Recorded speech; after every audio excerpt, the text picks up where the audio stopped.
بسم اللہ الرحمن الرحیم۔ السلام علیکم ورحمۃ اللہ وبرکاتہ۔ اسلام میں ابلیس کو مومن کا کھلا دشمن کہا گیا، تو اس جیسے مکار دشمن سے نمٹنے کے لیے ہتھیار بھی فراہم کیا گیا۔ اللہ کے حبیب صلی اللہ علیہ وسلم نے فرمایا کہ وضو مومن کا ہتھیار ہے۔ آپ صلی اللہ علیہ وسلم نے ایک اور جگہ فرمایا کہ صفائی نصف ایمان ہے۔ یہ بنیادی بات ہے کہ طہارت کا مسلمانوں کی زندگیوں کے ساتھ بہت گہرا تعلق ہے، اسی لیے صفائی کو نصف یعنی آدھا ایمان کہا گیا ہے۔ کل ایمان کے دو حصے ہوئے، ایک طہارت یعنی صفائی اور دوسرا باقی کی زندگی کے تمام روزمرہ کے معاملات۔ ایک بزرگ بیٹھے وضو کر رہے تھے، کسی نے کہا آپ کیا بار بار وضو کرتے رہتے ہیں؟ بزرگ نے بڑا قابل غور جواب دیا، کہا بیٹا مسلمان نے جب بھی اپنی تاریخ لکھوائی یا تقدیر بدلی ہے تو خون سے یا پانی سے، لہذا وضو ہمیں اللہ کے آگے جھکنے اور سجدے کی توفیق دیتا ہے۔ وضو طاقت ہے، وضو تعلق ہے، وضو اللہ اور اس کے حبیب صلی اللہ علیہ وسلم کے ساتھ رابطہ ہے۔ نبی اکرم صلی اللہ علیہ وسلم کے پاس ایک تنگ دست شخص آیا، اپنے حالات بیان کیے۔ آپ صلی اللہ علیہ وسلم نے فرمایا ہمیشہ باوضو رہا کرو۔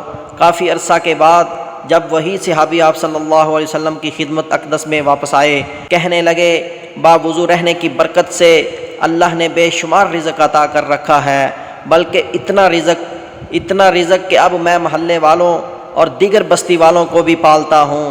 سو معلوم ہوا کہ باوضو رہنے سے کشادہ اور برکت والا رزق بھی ملتا ہے۔ اللہ کے حبیب صلی اللہ علیہ وسلم نے ایک اور جگہ فرمایا کہ باوضو ہو کر سویا کرو، اس طرح سونے سے اللہ آپ کے سینے پر ایک نورانی فرشتہ مقرر فرما دیتا ہے جو کہ ساری رات آپ کی حفاظت کرتا ہے۔ ایک بزرگ دن کے اوقات میں لوگوں کو قرآن مجید پڑھایا کرتے تھے۔ رات کو ان بزرگ کے گھر ایک ڈاکو آ گیا۔ وہ ڈاکو جب بھی چھت سے نیچے آنے کی کوشش کرتا تو کیا دیکھتا ہے؟ 2-4 ضعیف العمر بندے قرآن پڑھ رہے ہیں۔ ڈاکو یہ دیکھ کر چلا جاتا، مگر مسلسل 7 روز تک چوری کی کوشش بھی کرتا رہا۔ یوں ہی روزانہ یہی ماجرا دیکھنے کو ملتا۔ بالآخر کسی بہانے سے بزرگ سے کہا آپ دن کو بھی قرآن پڑھاتے ہیں اور رات کو بھی، آپ آرام نہیں کرتے؟ بزرگ نے جواب دیا نہیں، میں تو رات کو سو جاتا ہوں اور کسی کو قرآن نہیں پڑھاتا۔ ڈاکو سمجھ گیا کہ معاملہ کچھ اور ہے۔ بالآخر تحقیق کے بعد معلوم ہوا کہ وہ بزرگ رات کو باوضو ہو کر سویا کرتے تھے۔ یہ باوضو سونے کے کمالات ہیں۔ آپ کی حفاظت کے لیے اللہ کی طرف سے فرشتے آ جاتے ہیں۔ جب آپ باوضو ہوتے ہیں تو سب سے زیادہ تکلیف ابلیس کو ہی ہوتی ہے۔ اس تکلیف کے بدلے میں ابلیس آپ کو نقصان پہنچانا چاہتا ہے، مگر وضو جیسا ہتھیار آپ کی مدد کرتا ہے۔ باوضو رہنے سے عبادات اور سجدہ شکر بھی آسان ہو جاتا ہے، کیونکہ باوضو شخص اللہ پاک کی حفاظت میں آ جاتا ہے۔ اللہ کے حبیب صلی اللہ علیہ وسلم نے فرمایا کہ کل بروز قیامت میں اپنے امتیوں کو پہچان لوں گا۔ صحابہ کرام رضی اللہ عنہم نے پوچھا یا رسول اللہ صلی اللہ علیہ وسلم وہ کیسے؟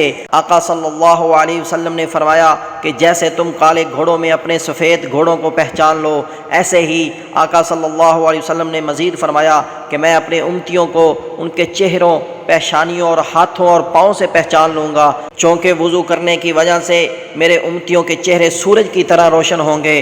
لہٰذا وضو سہارا بھی ہے، نجات بھی ہے اور وضو پہچان بھی ہے۔ وضو کرنے سے انسان کے گناہ دھل جاتے ہیں، بندہ پاک ہو جاتا ہے، اور پاکی اللہ رب العزت کو پسند ہے، کیونکہ اللہ خود پاک ہے، پاکی کو بھی پسند فرماتا ہے۔ وضو تمام انبیاء اور رسولوں کی سنت ہے، وضو تمام صحابہ کرام رضی اللہ عنہم کی سنت ہے، اور تمام اللہ والوں کا عمل بھی وضو ہی رہا ہے۔ وضو کرنے سے عبادت کرنا بھی آسان ہو جاتی ہے۔ ہمیشہ باوضو رہا کریں، آپ کی زبان شکووں کی دنیا سے دور ہو جائے گی اور شکر جیسی دولت آپ کو نصیب ہوگی۔ دعا ہے کہ ماہ رمضان المبارک میں اللہ ہمیں وضو کی بدولت ظاہر اور باطن کی پاکی نصیب فرمائے، اور اپنی اور اپنے حبیب صلی اللہ علیہ وسلم کی محبت عطا فرمائے۔ آمین ثم آمین۔